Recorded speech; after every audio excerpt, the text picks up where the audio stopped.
Welcome to our webinar, Public and Private Partnership Sharing Insurance Loss Data for Climate Resilience. We will be focusing on understanding the Norwegian case. This event has been ideated, designed, and organized by our partner, Mia Ebeltoft, Director of Climate Risk Advisory, a Soteria partner. And it comes to complement our existing efforts of knowledge exchange within Soteria and its stakeholders. Daniela Quiroz and I will be helping running the webinar as the communication partners and monitoring the questions. First of all, before I start, thank you so much, Mia, for all your effort for putting this together. Welcome to our panelists today. I will introduce you properly for everyone in a second. Thank you to Soteria partners for joining and everyone who will be watching the recording as well. Welcome. We know that sharing the insurance loss data with public authorities for climate resilience is central not only to Soteria project but also to many other stakeholders. So we have a knowledge pack webinar. We will have first opening Mia Ebeltoft taking us through the road of leading up to the knowledge bank data. Mia is a lawyer with legal education and experience in Norway, France, the US, and Germany. She has worked as a policy advisor and legal expert in Finance Norway, where she headed the climate and sustainability work.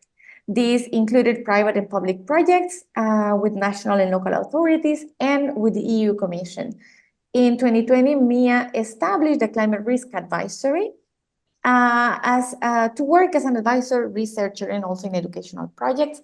Mia is also an advisor to Mitigate, a technological startup. We will have then the participation of Ajla Alagic to talk about the sharing of granular loss data from the insurance perspective. She is a sustainability manager working mainly with property and liability insurance, taxonomy alignment, climate risk, and nature risk. She holds a master's on political science. Then we will be opening a floor for questions and a short break. Then we will open the floor to Wiréhn to discuss the other side of the coin, which is the local authorities' perspective on how using the data can help the city in decision making. He is a stormwater and climate resilience planner in the Department of Water and Environment in the Asker Municipality. He was previously working on flood and risk mapping and management in the public and private sector between 2014 and 2020. He holds a master's degree in geography from the Norwegian University of Science and Technology. Then we will go to the panel of Geir Torgersen. We will have the value of insurance loss data in municipality planning. He holds a PhD from the Norwegian University of Life Science with a career spanning 16 years in water industry across consultancy and technical departments in municipality. He has also 14 years of experience in teaching, research, and administration at Østfold University College. We will close our webinar with the participation of Marie Scholer from EIOPA to contextualize us a bit more on the data collection for natural catastrophes. Maria is a senior expert on policy and sustainable finance. In her role at EIOPA, she's leading the Catastrophe Expert Risk Network. Prior to that, she worked for the reinsurance sector and for catastrophe model vendors, and she holds a PhD in geography. And I'm going to introduce Soteria for those not internal to the project very briefly. Soteria stands for Solution Testing for Regions for Insurance for Climate Adaptation. So using co-design and innovation at the forefront, our team of more than 30 partners are aiming at contributing to ultimately Europe's resilience to climate change through innovative insurance solutions. And the project will be using these three techniques. First, documenting best practices, and here is where also the knowledge bank of Norway is very relevant. Testing co-design solutions and fostering long-lasting community dialogue through that communities of practice.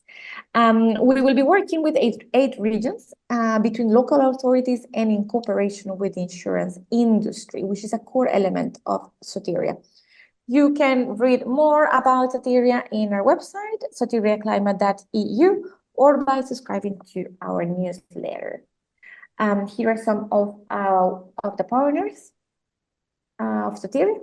So today's discussion will center around the pivotal role that Norwegian Knowledge Bank has within Soteria. Our project will aim to evaluate methods of recording, collecting, harmonizing, and sharing climate-related risk and loss data, but also to identifying barriers and enhancing data quality. And I will now stop sharing and invite Mia Ebeltoft to guide us through the journey towards the creation of the Knowledge Bank. Well, again, welcome. I will be concentrating on sort of the overall picture of what this Norwegian case is about. So I will go through a little bit on the background, how we worked with pilot projects with the different authorities, and some issues on legal challenges. So like Daniela said, we will address barriers and drivers on the use of insurance for climate adaptation based on this process leading up to the Knowledge Bank. So I will look, I mentioned background and PPP, and what is this Knowledge Bank, which is a national data platform. First, I want to just give you a very short introduction to Norwegian insurance system, because they are different in all the different insurance European countries. So, and that makes it a little bit, that could be a barrier on how the insurance scheme is set up, on how to share data. So in Norway, we have this NatCat scheme on hazards, which are the fluvial flooding, storm surge, storm, landslide, earthquake. So they're considered an act of God. It's based on law, so it's very similar to the French and Spain NatCat system. And it's considered a solidarity system because it has a flat premium and it's part of the fire insurance, so it's linked to the fire insurance. I will come back to that. And that means that if you buy a property insurance, it will be automatically included. Then we have what we call either urban flooding, flash flooding, or also other names like fluvial flooding, which is typically a city problem. It's stormwater, and we're getting more and more of that. And you have sewage backup on that. And this is in Norway considered an infrastructure problem because we have put rivers down into pipes, and they need to work so that when there's more rain, they're very old, we have a problem. So that's not considered an act of God. And these type of events are based on risk. So if you live in an area that constantly get flooded through sewage backup or stormwater, you will have a higher and higher self-insured retention, and you might not get finally your insurance. So that it becomes insurable. So that's something that we are discussing. Both are included in the property insurance. So the policy holder will not really notice, at least the private policy holders will not notice what system they are getting compensated from. For your information, municipalities, basically all municipalities in Norway, they buy property insurance from private insurance. So you have the insurance contract, and out of the fire sum insured, you automatically get these NatCat scheme and coverage within your insurance contract. Today, the premium base, as I said, is flat, and today it's 0.05 promille from the fire sum insured, meaning what you get paid if your house, for example, burns down. Then I'm over to a very important part, which is like what type of insurance losses are high or low, or to see as also what we do. We decided to put the system from the NatCat, which was based in 1980 under the law, and these, what I mentioned, these urban flooding. And what we saw when we put these data together is that actually what we say urban flooding and pluvial flooding is more than actually 50% of the compensation paid under the property insurance. And by this, we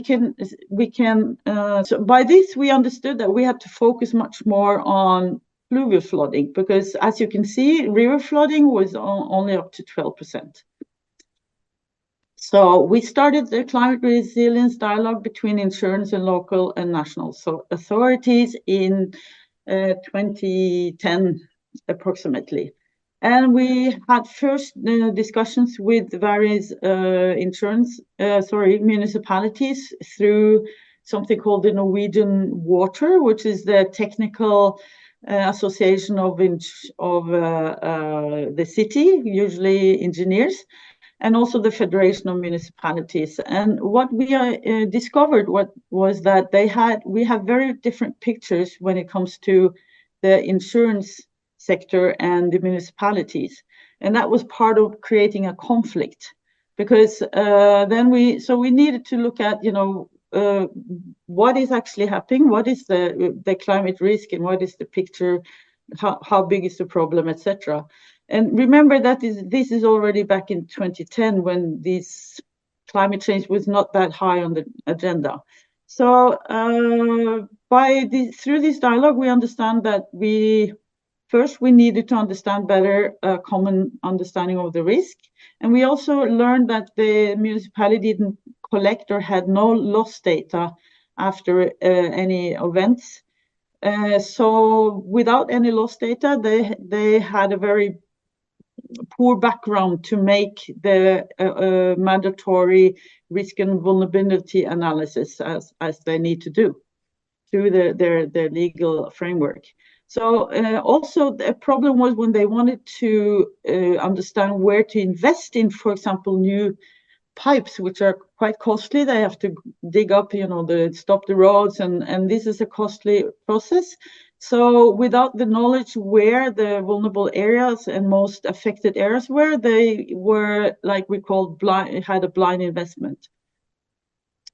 And we also found that the municipality were asking for granular loss data from insurance. So, okay, I can tell you on the right side, this is sort of the picture we had, where you have the insurance data in blue and the municipality understanding in the orange part on the bottom. So by putting these together, we had a much better discussion. And we also continued to look at how we could work with the national authorities. So we had multi-stakeholder meetings and workshops with all of these parties that you can see from the picture.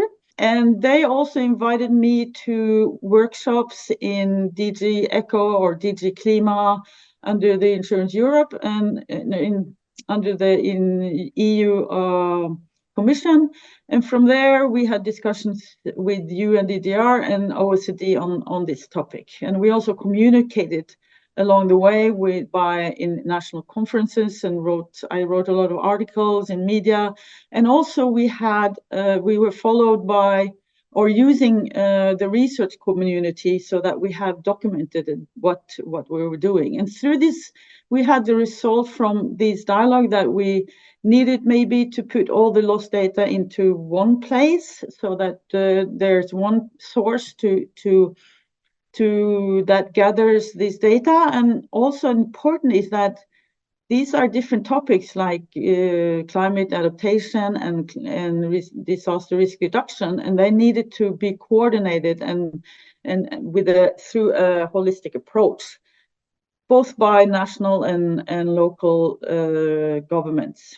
And then we also saw that this crossover cooperation would benefit monitoring and reporting under the UN agreement, like the Paris Agreement and Sendai Framework for Disaster Risk Reduction. Okay, so this year period, we wanted to test what is the value of this insurance loss data for the municipality before we started to go any further. So we had this pilot project together with 10 municipalities, and it was financed by the insurance sectors, and we also got some money from the government. And we had as a reference group the multi-stakeholder people that have been sitting around our table for a while. So we had everybody in, also including the government through funding. And what we shared was, and when I say we, I mean the insurance sector. We took the 10 municipalities and collected all the insurance loss data from all the insurance companies under Finance Norway. And the loss data showed the cause of the damage, the hazard, let's say the pluvial flooding, and also the compensation, what was paid to the insured. It also showed the indirect economic costs like business interruption and the time and date of the occurrence, like where it happened and the place or the date. So the main conclusion from these 2-3 years of research or project was both that the municipalities got new insight into unknown risk, and also it improved the understanding of the risk and the effect actually that climate change had on the municipality and the society. And several of the municipalities used the compensation and the loss data in the process of the budget process in the city or the municipality. They also improved their knowledge through this data as a base for localization of future development areas. For example, more awareness of if they should build in this area or what they need to do if they wanted to build in this area or allowed investor to build. It also improved the knowledge on existing areas and infrastructure to prioritize, maintain, and rehabilitate and reinvest in measures. And also, as I mentioned, risk and vulnerability analysis is mandatory by law, and this helped them to do much better analysis. And the last one is that they started to actually collaborate much better within the municipality, because they also work in silos like many of us do in the national authorities. So that was the result. And just to show you a picture, it's like these are the picture. This is Oslo. Below here is Oslo city, and they found some so-called hotspots by asking the fire brigade where they have been out pumping water and reading newspapers. So that was the background, and then they got 10 years of insurance loss data, and that showed a completely different picture. Also, they had done something in this area where I was I'm showing, and they could also monitor that the work they did, the measure they have done was effective. Also, I was contacted by the region of Rogaland, which is on the west coast, and by using the data on municipality level, they could see all of these different, I think it's 15 municipalities, and that they had very different challenges as to what type of hazards they were exposed to. So to use the data. Then we were left with, okay, what do we do now? And then we had all of these questions up to ask ourselves, where should we allocate the data? Who should do the job? Can the municipalities, do they have sufficient institutional capacity to utilize them? Should they combine it with their own data? What about GDPR, etc.? So finally, the Norwegian Directorate for Civil Protection, because they have to report to UNDDR on the Sendai, they say we need to have all the loss data for Norway and understand the exposure. So they applied and got money from the state for a 3 years project, and after 3 years in 2020 we had set up, or not we, they had set up this data platform to where insurance data and public climate-related data are gathered. Of course, when I've been presenting this before Insurance Europe's members, all the insurance sectors in Europe, they're very uncertain about the data protection and the business sensitivity, of course, because these are on asset level. So we know that we needed to do something with how to handle the GDPR and also the regulation of finance and in insurance. So we decided to work with the Ministry of Justice, and after a year we had actually a new law that is regulating this, which gives the National Civil Protection Agency the right to collect, use and share these insurance loss data on asset level with 3 institutions, and that's the municipality and the National Flood Agency and the regional governor. And they will use or collect or use this loss data, and they have to go through a protected system. Other stakeholders that want to use the insurance loss data will see the data on municipality level. This is just for you to consider afterwards, because these are actually the timeline for the whole process. So my hope is to see that other countries are able to replicate what we did in Norway. So here you have some link to the different research studies that we did during this process. So that's my presentation, and thank you very much, and back to Daniela. Thank you so much for your presentation, Mia. I'm just going to open then the floor for Ajla Alagic for the session on why we should share granular insurance loss data from the insurance perspective. Hey, everyone. Hello, everyone, and thank you for inviting me to come and speak for you about this very exciting and important topic.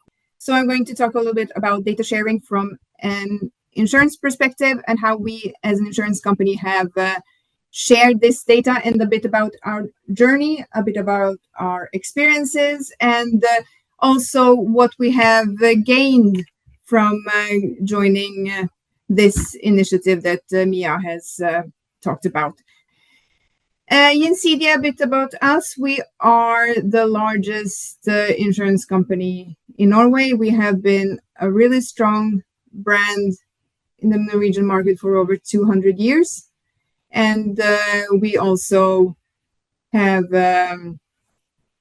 our business in Sweden, in Denmark, and the Baltics. We do have very loyal customers, and we are really like a household brand here in Norway. And one of the things that we have been focusing on, I would say, for the 200 years we have existed, is sustainability, and how really can we help our customers with the things they need. And as a part of this, we have in the recent years really try to pinpoint it to what can we contribute to. And the 4 categories that you see here: a safer society, sustainable claims processes, responsible investments, and making the best decisions in our own operations, is what we work on each day. And as a part of a safer society, if you can see there, we have really focused on efficient damage prevention initiatives. We are the first insurance company to have launched a EU taxonomy aligned product, which we did in 2022, and other products have followed since. And we have now aligned 29% of our eligible premiums to the taxonomy. And as a part of that, which I will also come back to later, but we also do share data with public authorities and research institutions to be able to promote and develop climate adaptation measures, which we find very important and which we see as something we really can contribute to. So I'm going to talk a little bit more about how we got there, because as we heard, this is a sensitive topic, and how have we done this but still preserve both anonymity and all the sensitive information that we need to keep hidden has been kept hidden. So if you can just scroll down. So I'm now going to talk a little bit about our journey with the knowledge bank, because as I said, we have seen that sharing knowledge is very important to build a more climate resistant society.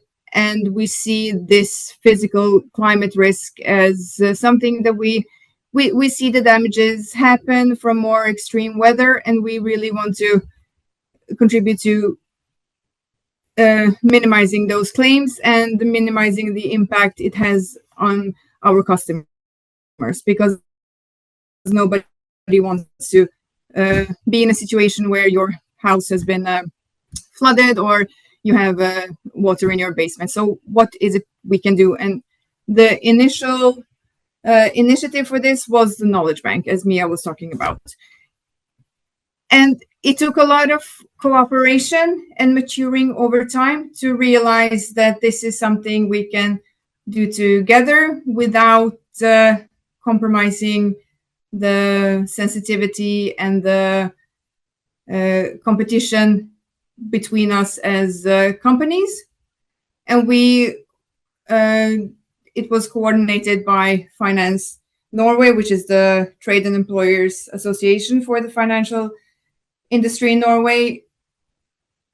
And together with Finance Norway, the companies came up with ideas. They made the demands on how, if we were to share data, how would it look? How would such a system ideally be built up?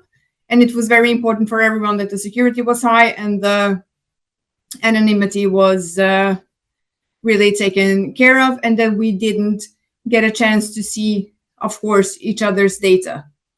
So with sharing this information with the knowledge bank, we have been able to maintain anonymity, limited access, and this is just one part of several data sources going into the knowledge bank. And it has not, it's been a secure infrastructure that has allowed the companies to be able to share this data without fearing any sensitive information reaching out where it shouldn't. And so this was the start with the knowledge bank. And if you could please scroll a bit down. And then we came to what does it give us to do this? Because of course it's we have to see some results in order to be sharing this kind of data. And there is a lot of work behind doing all of this, and all the companies don't have the same systems, and you have to coordinate. It has to be usable for the ones receiving the data. And then we also expect them to use them to really make good decisions on how to build, where to build, and adapt where possible. So that's one side of the story. We have also seen that with the EU taxonomy, one of the points there is data sharing. In order to be taxonomy compliant with an insurance product, you have to share a significant amount of loss data with public authorities, so that the public authorities can be able to climate adapt and have more information on how to do it and where to do it. And this also really was a good thing for us when working on the taxonomy and aligning the products. And also here we did it on a industry level, where the companies together with Finance Norway went through the framework of the taxonomy and interpreted it to the way that through the knowledge bank and through the data we share with the knowledge bank, we can say that we are taxonomy aligned on that point. So to sum it up, it has been a journey. It has been something that was new for the insurance industry to share data in that way, but by working together and really being there hands-on throughout the process and being able to sit around the table and setting demands on how it should work and the importance of having secure infrastructure to share this data through, we have succeeded in building up something that is unique for this part of Europe, and that can be used in the future to take better decisions on where to build, on how to build, and really make society more resilient for the climate that is to come, which is very important for us because it's crucial for us to adapt in order to close the protection gap and to be able to be a society where insurance is still something that you can get, and the risk is something that we can minimize and have control of also in the future. So thank you so much. I hope this was a bit more clear from a insurance perspective. Thank you. Thank you so much, Ajla, for your presentation. So I think we can open the floor for questions if someone wants to raise the hand.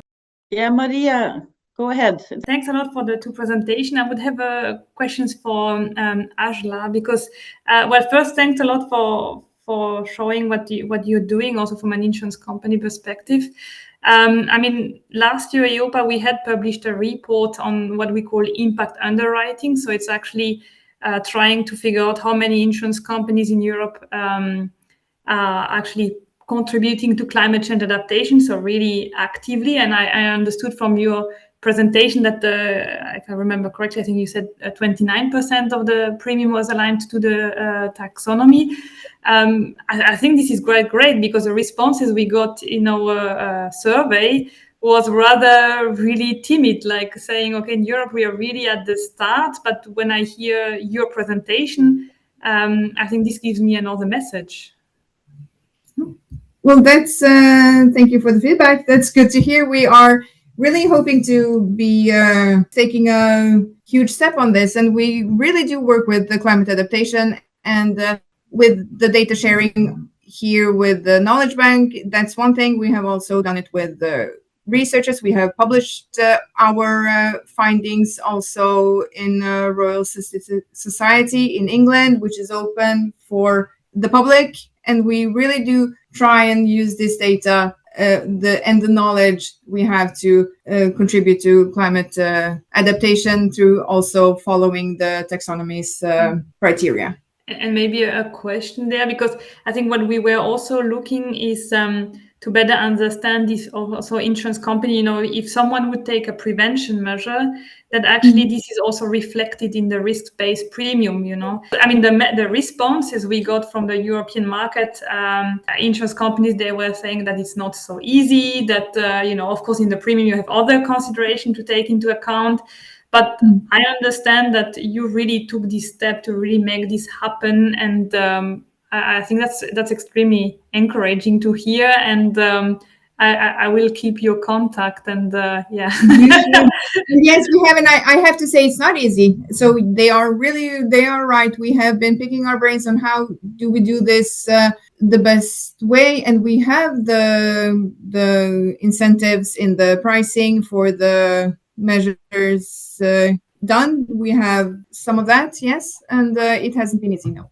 And we are still working to align the rest of the products we have. I can maybe add also that Gjensidige are looking into how to use the nature-based solution in Build Back Better. That, or at least that's a discussion that is coming on to before the insurance companies. And how can you build back after repeated flooding so that your property has nature-based solutions that can withstand the flooding in a better way? Oh, okay, Alexander, go ahead, please. Yeah, thank you. Sorry, I'm without the video because I'm on my way. The question is about the structure of this loss data. Is this covering only the asset side, or it includes also environmental and social losses? It's data from property insurance. Yeah, because it relates to this EU taxonomy regulation. Yeah, it gives like a clear picture about what kind of let's say how these losses are addressing these requirements of the EU taxonomy. If I understand you correctly, we are now talking about property insurance. So this is, I can only answer for property insurance, and that this data that we have in the knowledge bank qualifies for property insurance in the taxonomy. Okay, thank you. Any other question? Yeah, Diana, that you can proceed with the next speaker. Just like Oyana just posted her question on the chat. If you want to respond, we can do so now. She says, I don't understand is how this hasn't affected competitions between insurers. I guess in your question is directed at Ajla. It hasn't, because the data isn't available for anybody other than the municipalities and the few people who are working on the issue at hand. It's nothing that the companies see. Okay, she says thank you, Ajla. So now I cannot see anymore. So back to you, Daniela. Okay, awesome. So I think we are going to go ahead with our next panelist, Mr. Wiréhn, on the risk awareness and prevention and how insurance loss data can help a city to better make decisions on climate-related. Hello, and thank you for allowing me to come here and present Asker's experiences in this topic. I will present experience we had over the past year working with insurance data and the knowledge bank, you can say. My name is, as mentioned, Wiréhn, and I work as a stormwater planner in Asker Municipality. Let's start with some brief information about Asker. The municipality currently has just under 100,000 inhabitants, and as you see on the map, it's located southwest of Oslo, surrounded by the Oslofjord and Drammensfjord. The municipality covers a large geographical area with the most densely populated part closest to Oslo. As you can see in the yellow areas that show the developed areas in the municipality. Okay, I would like to tell you a bit about the stormwater conditions and situation in Asker to better understand this topic. The areas closest to Oslo have undergone a transformation from agricultural landscape to suburb of Oslo over the past 50 years. Densification and old-fashioned planning for stormwater characterize Asker like many other municipalities in Norway. Mia told us about it earlier. With old-fashioned planning, I mean pipes. The landscape is relatively steep, and a large part of the densely populated areas are situated in these hillsides or slopes. In addition, Asker is growing and new areas are being developed. This combined with more frequent and intense downpours as a result of climate change demands a strong focus on good and sustainable stormwater management. This is well-known facts, but I will mentioned. Okay. For introduction to what I will talk about shortly, I will briefly mention Asker's main strategies for stormwater. This is adopted in the municipality's strategic plan for water, sewage, and water environment from 2022. As you can see in the presentation, we base our approach on two main challenges, and these will be addressed by two main strategies: measures in critical areas, climate adaptive planning for areas to be developed, and it should be based on nature-based solutions. To succeed with this, we need continuous information about stormwater-related events and their consequences. And we asked ourselves the question: can insurance data from the knowledge bank help us on our way? Therefore, we started a project where we started working with the data available to us as a municipality through the knowledge bank, and you have had an introduction on that earlier. I won't go into detail about it, but we have focused on the water damage data, which is available in the data set. The focus in the project has been to prepare the data for use in analysis and support tools for effective planning and decision making, and what possibilities lie within the data set that is available today. Can we use it already? We choose to involve many departments within the municipality to gain a multidisciplinary perspective. Our experience shows that this is crucial for making progress in this type of project. I have listed the main resources that we believe should be involved in such a process. It's very important to have expertise in geographic data and also in hydrology and stormwater management. This is what it's about, and also planners and some legal expertise. Shortly about the knowledge bank, as Mia mentioned earlier, a municipal employee with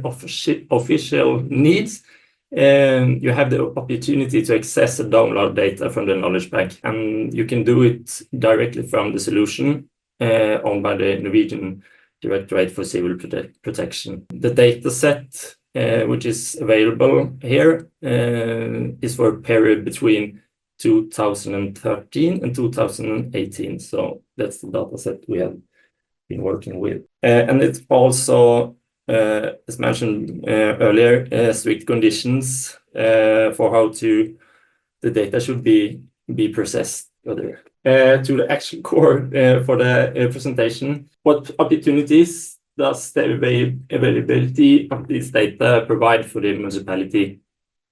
And then particularly regarding stormwater management, I will show some short examples from the list.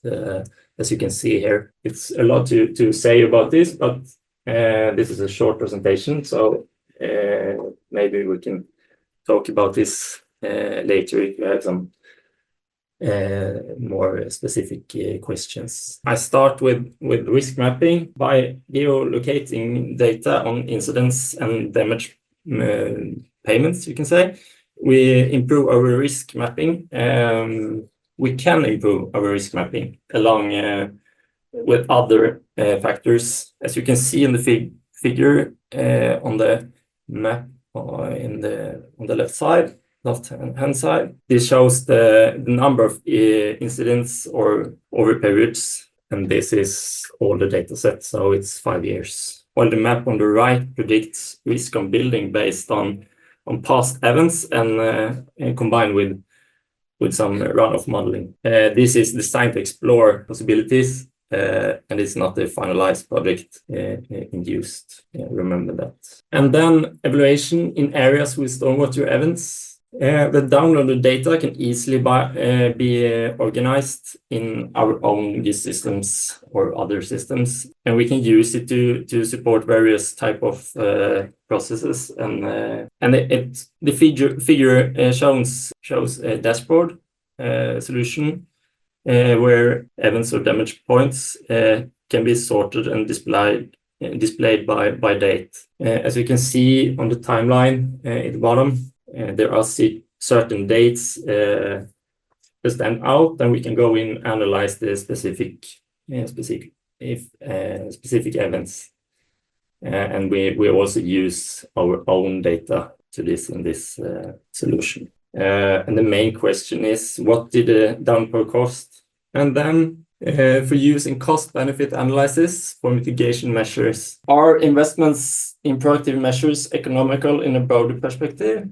Is the question. The figure showed 4 small watersheds prone to precipitation-related damages. Here we have made investments totaling approx 5 million Norwegian kroner, and it's worth noting that the damage payments are tied to a specific date. This is an event in 2016, and you see the total cost for these four watersheds. Okay, and this is also the most interesting part, I think, for me. We have asked ourselves whether it's necessary to impose the same requirements for measures and dimensioning on developed areas in the municipality, regardless of location within the municipality. As I showed in the beginning, in the start, it's a lot of difference in the municipality of Asker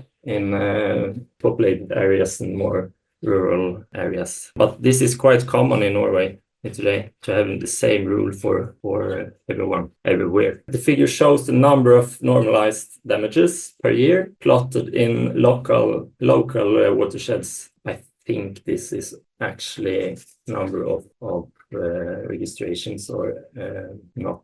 Yeah, and the main question is, where do we need to be particularly stringent for the planning? Can we have some differentiation in the rules for development when it comes to stormwater and stormwater planning? There are many possibilities with this, for sure, but as always with data, there are limitations as well. The quantity of quality of data are constraints that affect ability to implement what I have presented today. But we have made progress, and we follow this up in the everyday work in the municipality. I think we can use this. It's a matter of time, and it takes a lot of work and time to prepare the data to do this type of analysis. It will need to be addressed if this is going to be used in decision-making processes. It's very important. The last slide. We want more embedded data, for sure. And through our results, we are addressing our need for the authorities to improve the data set so it's more compatible with the municipality's needs. Mia, you showed us the results from the earlier work and the experiences from the communities or municipalities, and the knowledge sharing is very important. And we have, I think it's very important. This project has been very important for Asker. So thank you. Thank you so much for the presentation. There's one question, I don't know if it was answered. How many claims in the database, especially for Asker Municipality? I'm not sure if you can answer that, Per, because they're asking how many claims in the database, especially for Asker. I mean, the database, it was 10 years of the database. I guess you talk about the National Knowledge Bank, the database. And what happened is that there was a lump database, so that this was the first testing we did from Finance Norway to the database, and they got all the insurance loss data from 2013 to 2018. And why Per and the other municipalities does not have the loss data after 2018 is because the Knowledge Bank decided, or the DSB, the Directorate of Civil Protection, decided they needed they needed to strengthen the structure and the security of the data bank, also due to the war in Ukraine. And so that's now working. They're now working again on how to make the data flow every month from the insurance companies via Finance Norway and to the knowledge bank. I hope I also answered somebody in the chat if it was possible. Yeah, it was Alexander who asked if it was possible to see the mitigation measure implemented or being implemented in this knowledge sharing bank and not only losses. And I answered that it's not possible because you will see that in the municipality's own system, not in the, but of course after a while this is just a start, so we can work further with the knowledge bank to see how also the common implementation, so see the measures or see the mitigation measures that they are shared from the municipality into the knowledge bank. Okay, I'm out. Thank you, Mia. We're going to continue then with Mr. Geir Torgersen on the value of the insurance loss data in municipality land use planning. Okay, thank you for being invited and thank you for the introduction. In the introduction, you referred correctly. I'm working as associate professor at the Østfold University College in Norway. I don't think you added that in recent years. I also had a part-time position in a tech startup called 7Analytics, and that's the reason why you see I'm presented with two companies. But now I will tell you about two different projects. Both projects I tell about have been done in Fredrikstad Municipality in Norway. That's where my office is, and especially Fredrikstad is an especially interesting place to investigate due to their huge number of floods, and also good professionals in the municipality with whom I can collaborate very well. And just to be clear, the two projects, even they are from the same region, and the idea of making a risk index is something in common, and it's brought from the first project to the next. The projects are made at different time, different context, and different methodologies, and the input data are different as well. Yes, let me start with a paper I published in 2017. It was based on insurance data, and I actually collaborated with Mia a little during this project. This was a part of one of my PhD papers, and the paper evaluating flood exposure for properties in urban areas using multivariate modeling techniques. Actually, the idea was to see whether we could use this insurance data to actually put a risk index on certain properties. Is it actually a pattern we can see for flooded houses, which is not possible to see from non-flooded houses? Back to basic, when we calculate the damage potential based on location of the building. The location of a building in the landscape for sure definitely affects the risk of flooding. And every building can be categorized by a large number of numerical values. So the location of a house in terrain is important, and the features can be, for example, slope derived from digital maps, and knowing and ranking important variables can be useful to determine a house's exposure to floods. And awareness of and consciousness of these features are important when prioritizing preventive measures. For example, does the slope surrounding your house increases the flood risk? And what about the distance above sea level? Does it matter?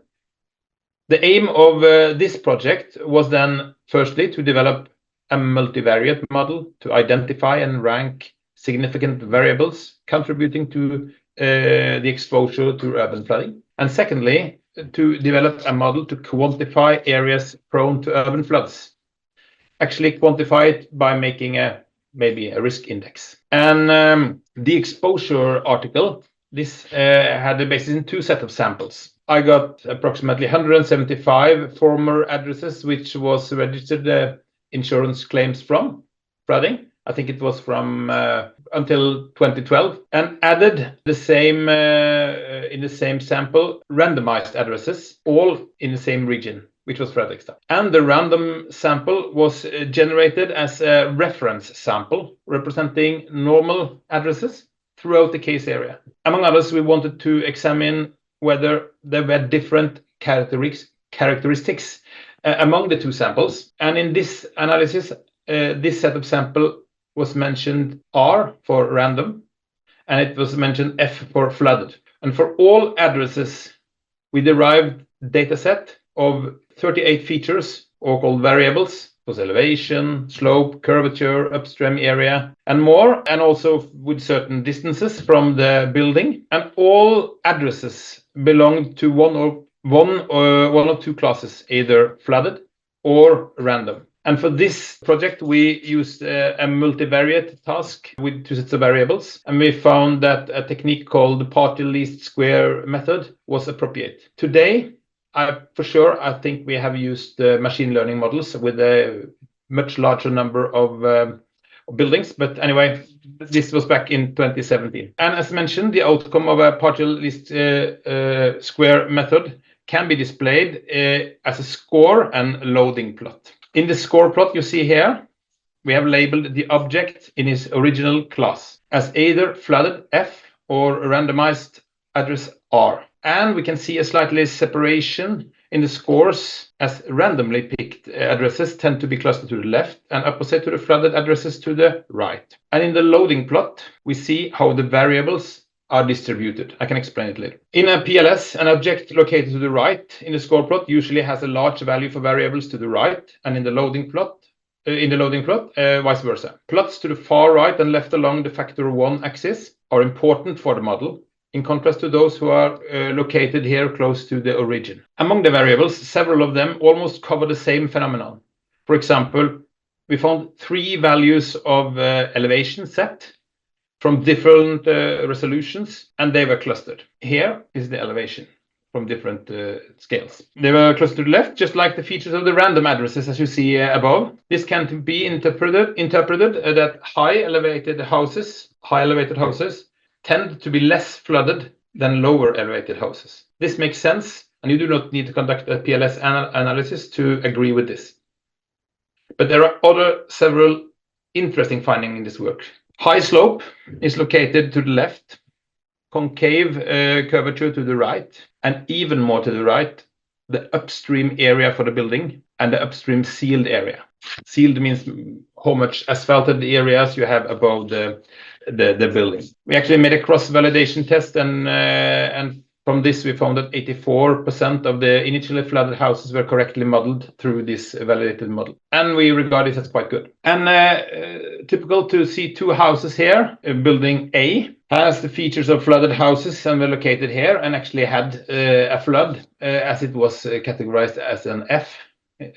And almost to the opposite side, another building, typical B, lying on the top of a hill, and it's from the actually randomized sample and has had no flooding. To sum up the outcome from this exposure article, due to urban flood, this model we made then indicates that the house in flat areas and concave curvature are more exposed. Houses with large upstream area are more exposed. Houses in steep slopes are less exposed. And the model can actually quantify exposure to flood, as we found. And maybe you can derive a risk index, or I think we concluded that it's possible to make a risk index for buildings. You can make by knowing this, you can make people in build-up areas aware of the risk, which further can lead them to take preventive measures. And it also can be a useful tool when planning new sites, and this should be relevant for stakeholders as authorities, developers, and insurers as well. This was from the first project I mentioned. I will now tell you about another project. After my PhD, I had other tasks for 6-7 years, but I had in mind the work I just mentioned about the possibility to put the risk index into risk maps. Then I started in a Norwegian tech startup called 7Analytics in a part-time position. And the company had a collaboration with Innovation Norway and the insurance industry to develop a risk index. It's called Insure Flood, and you can find out more about this by Googling Insure Flood. I have no time to talk about it now. But however, I will tell you about the further development of the first project, which is of Insure Flood, which is based on some results from Insure Flood. But this project is directed to the municipalities. And just to tell, the map I will show you now will not have a marked catchment in different risk zones, but not necessarily they have not been affected by floods, but they have the features of flooded houses. And in this project, the aim was to develop a tool that enabled prioritization and dimensioning of stormwater measures and floodways in public areas. It was a pilot project, and we thought that it had potential to transfer to other municipalities for similar analysis. And we hope that this map could increase the municipalities' expertise in climate adaptation and flood prevention. And this map I will now show you is made out of data from machine learning models all over the country, but they show the risk index for certain catchment in Fredrikstad. Here you see it, and actually this is the whole municipality, and it's of course possible to zoom in for small catchment. Only catchment with more than 50 houses is showed at this map, and only those who have what we call the risk index larger than 0.6. You can say they are more exposed than the others. What was interesting when we showed this map to the municipality, they recognized that this area is just where they have had challenges. And as a municipal planner said, actually, we know a lot of this from before, but we have struggled to visualize it. And you see the city center is located here, and you see that there are, of course, more exposed area close to the city center. This kind of map, we think that this is very interesting for several municipalities, and it can be, for example, a part of a decision-making tool in the preparation of area plans for land use or building case processing, and for example when determining certain caution zones in the area planning, when determining regulations for local stormwater management, like what Per said last presentation. If you want to have differentiated runoff requirements for properties in a municipality, you can use this kind of map. And of course you can use other flood models to model before and after preventive stormwater measures, and link this flood model to this risk map, just to see whether you do the correct measures. So to sum up, based on the main objectives for the project, with a machine learning model, it is possible to produce a risk map that visualizes the risk of flooding in Fredrikstad, and I guess also in other places. The risk map can become a basis for discussions across disciplines and among everyone concerned with climate adaptation. It will provide both increased attention and expertise related to stormwater management. And the pilot project in Fredrikstad is transferable to other municipalities. And if machine learning models is trained with damage data from several of them, the risk maps will probably become more precise for everyone. So this was the second project which I've made through my job in 7Analytics. So thank you. And if some of you will know more about this and Insure Flood and what I told them in the last project, it's all about, just contact us. Thank you. Thank you so much. If anyone has questions, feel free to drop it in the chat. Before the closing, we will make sure that we respond to all of them. It is the turn then to Marie Scholer in collecting data for natural catastrophes from EIOPA. So Marie, thank you so much. Excellent. Thanks also for giving me the possibility to present today. So I am Marie Scholer and I worked at EIOPA. So for those who might not be familiar with EIOPA, we are the European Authority for Insurance and Pension Supervision. So we want to ensure consumer protection and also consistent regulation for the insurance sector in Europe. And we, for example, advise also the European Commission and the European Parliament to shape laws at the European level and at national level. But the reason I'm here today, and I'm going to first have an overall zoom on our activities related to sustainable finance, and I will come to the topic of collection of lost data, which is also an important topic for us. So from EIOPA's perspective, also for the insurance and the pension sector, sustainable finance is an important topic. We have different pillars that we are looking at. We, for example, want to ensure that sustainability risks are well managed by insurance companies, for example. We also work on what we call the insurance protection gap. There is a significant insurance protection gap in Europe. It depends a lot from country to country and also from perils to perils. For example, there is a different insurance protection gap between earthquake or windstorms or flood, depending on what you're looking at. So this is also something, of course, that we are looking to try to address it.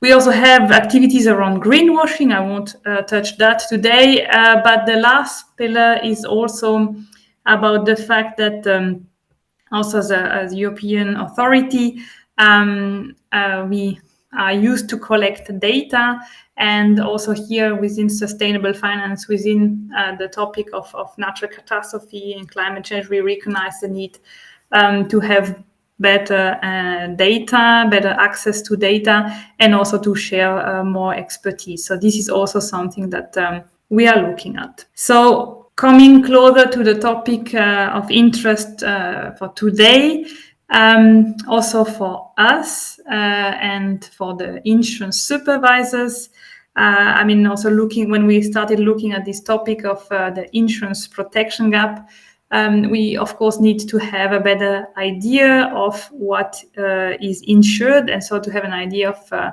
insured losses. So this is important for insurance supervisors.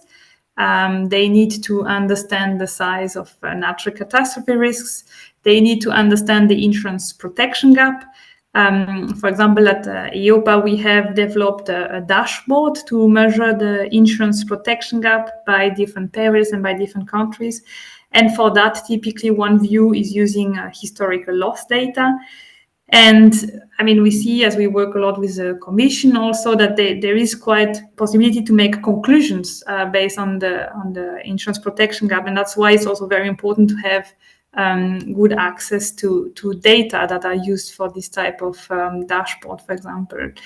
Of course, we heard previous presentations, but obviously also the insurance sector, they need to have access to insured loss. They have their own data, of course, but it's also important for them to, for example, see 100% market view, also to see how their claims look compared to the 100% view, and also to further develop catastrophe models that are used by the insurers, because typically also these data, claims data and so on, are used to calibrate the models that the insurers are then using to price or to calculate the capital requirements. So for all these different reasons, it's also important for the insurance sector. Of course, for academic, I don't need, I think here also on this call to explain why this access to loss data is important. Of course, from our perspective, what we feel is also important, and the previous presentation was very interesting, is that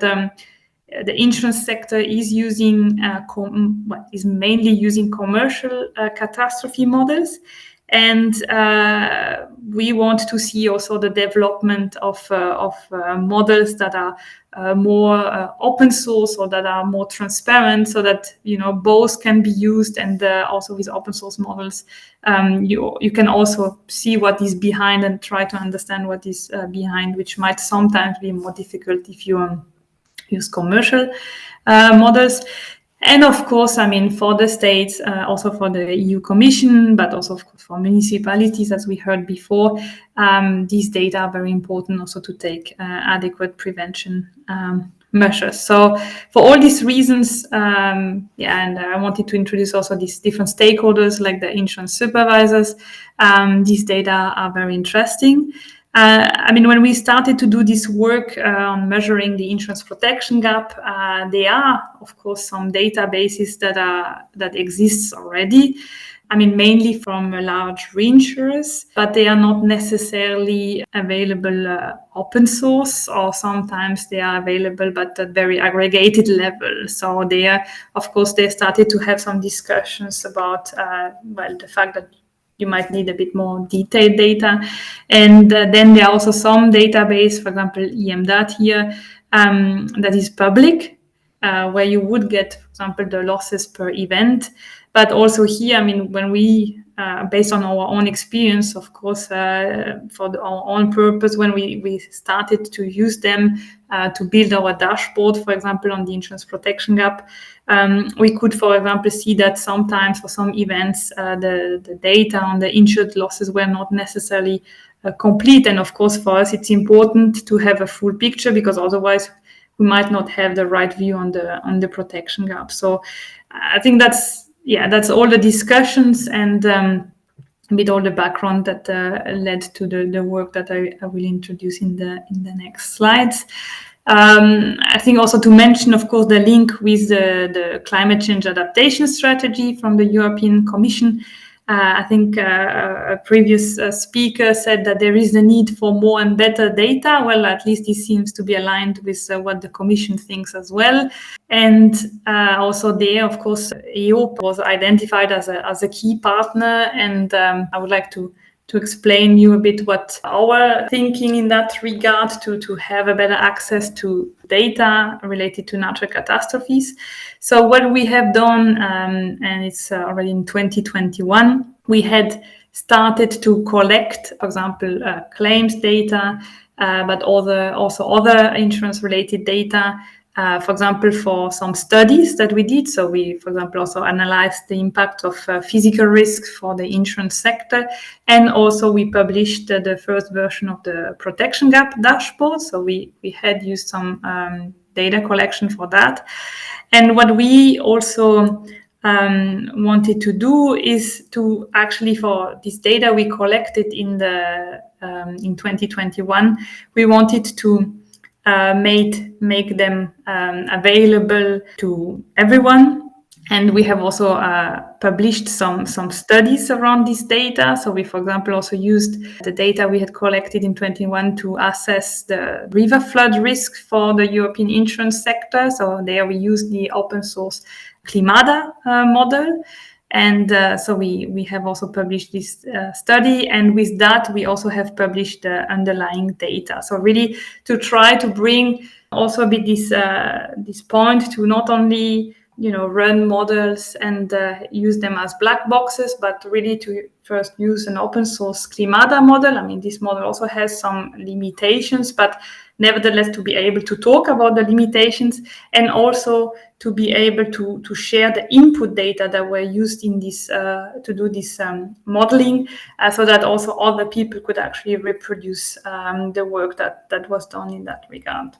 So I said, indeed, now coming to this point of accessing data. So with all this work, so the ad hoc data collection, the insurance protection gap dashboard, the study on the impact of flooding to the insurance sector, and we really saw the need to publish the raw data that were behind all this analysis. And this is what we did in our catastrophe data hub. So this is a first pilot. So it's not finalized. I mean, what we wanted to do is really to have to show, okay, what are the type of data that EIOPA was able to collect and how we could potentially share it. Of course, what is important to mention here is that this ad hoc data collection we had done was based on a subset of insurance companies. So they do not represent a 100% market view, but going forward, and that's my next slide, we would like to continue this work to actually be able to share the loss data per event and in an open source way. And of course, here I'm focusing on insured loss data, but another element that is also important is what we call, and it's the second element of this dashboard, is the insured exposure data. So these are typically, for example, sum insured that are agreed in an insurance contract. And we also would like to show a bit the two views in our dashboard, so to see, okay, how much is initially agreed per contract to be covered, and then the claims data per event, so to potentially also see a bit by year how this is evolving. So I'm coming to my last slide, which is a bit announcing what we are working now. So we have started. So this work, of course, builds on all the experience that we have gathered from the previous year, from this ad hoc data collection, from the CAT data hub, from the insurance protection hub, and so on, where now it became clear that, well, there is this need to have a better access to claims data per event. And that's why, as EIOPA is used to collect data from the insurance sector, actually the idea would be to use the same type of reporting. So we call it the quantitative reporting template. So this is what is usually used by the insurance companies to collect this claims data per event. One element that is important for us, and that we are currently also discussing with the Commission Joint Research Center, is this idea also to use a unique ID, a European ID per event, per NatCat event, because in some cases it's very easy to identify a natural catastrophe event. For example, for a storm, if they are named, it's usually easy, but in other cases it's much more difficult. So here we also are looking with the Joint Research Center to see if we could use a bit this standardization, and maybe also with the idea that if then EIOPA could collect this claims data per event, then also other bodies like governments, for example, they could also try to report total economic losses or the losses paid by the European Solidarity Fund, and then potentially to have a database which would allow you to see per event how much was taken by the private sector, how much was taken by governments, and so on, to really try to have a full picture. Because as of today, and well, based on our experience, we really see that there isn't this information isn't available, and then it's very hard to know exactly, okay, per event, what was left for governments or who paid what, and so on. And of course, if you want to address the protection gap, these are quite important elements. So as I said, this is work in progress. We started to have discussions about also how a template could look like.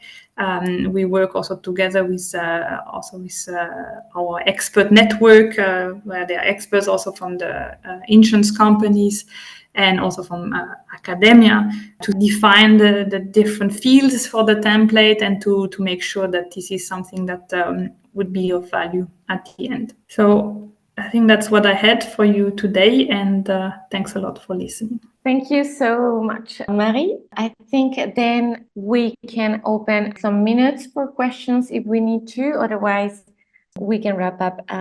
Mia. Yeah, I think I've answered some of the questions in the chat, and I think Olav from GDV had a question. Olav, do you want to address that to somebody, or are you okay with the answer?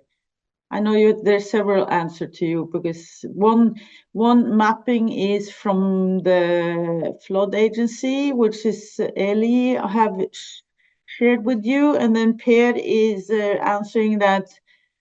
Because your question is, are there publicly accessible flood hazard maps comparable to the EU flood directive? What we have is the national flood maps from the flood agency, and then you have, of course, what we're talking about here is that there's downloaded to the municipality. But what we did together with the Finance Norway, and I worked also with the Flood Agency of Norway, and they also get these loss data from insurance, as I mentioned in my presentation at the end. Now this is by law, they have the right to access these insurance loss data on asset level, and they by doing that they will calibrate their models. Geir, do you have any comments? No, I will just add that there is a link to a map in the chat. And if I was not clear about my study, it's pluvial floods, not these river floods I was talking about. I forgot to mention it. Yeah, I can also underline that this whole process was very much more useful for the cities, because at that time the river flooding was very much in hands of and responsibility with the National Flood Agency, and they make flood models, but in this big city there were no flood models. That is up to each of the municipality themselves. So they were struggling much more because they don't have any guidance or help from the National Flood Agency when it comes to pluvial flooding. So, but we also worked a lot. The National Flood Agency was part of this multi-stakeholder workshop and meetings, and we even made something very interesting that I just will mention that's the last one. As you know, when there's a big event, could be thousands of claims from different policyholders, customers, and then each insurance company will send out a loss adjuster. And the National Flood Agency asked us if they could allocate some extra questions to these loss adjusters so that they can have information that could even make better flood models for them to. So that was a pilot project, but these type of corporations and climate dialogue really created a lot of innovation and ideas, and one of them was this knowledge bank that we have talked about today. So again, we're hoping that during the Soteria project we are able to test some of these also on the regions that is participating in Soteria. So by that, I don't think I can see any more questions, and I think we're getting closer to close up. Daniela, back to you. Thank you, Mia, and thank you, everyone. Thank you to all the panelists that made some time to share with us today. So we will repackage and distribute this, made available this webinar for everyone to be able to check it, and with no further details. So I'm gonna let you go. Thank you so much, Mia, for organizing, and looking forward to have more in-depth discussions during our podcast conversation. Bye-bye. Thank you, everyone. And thank you, Laura, as well. Bye. Bye for now.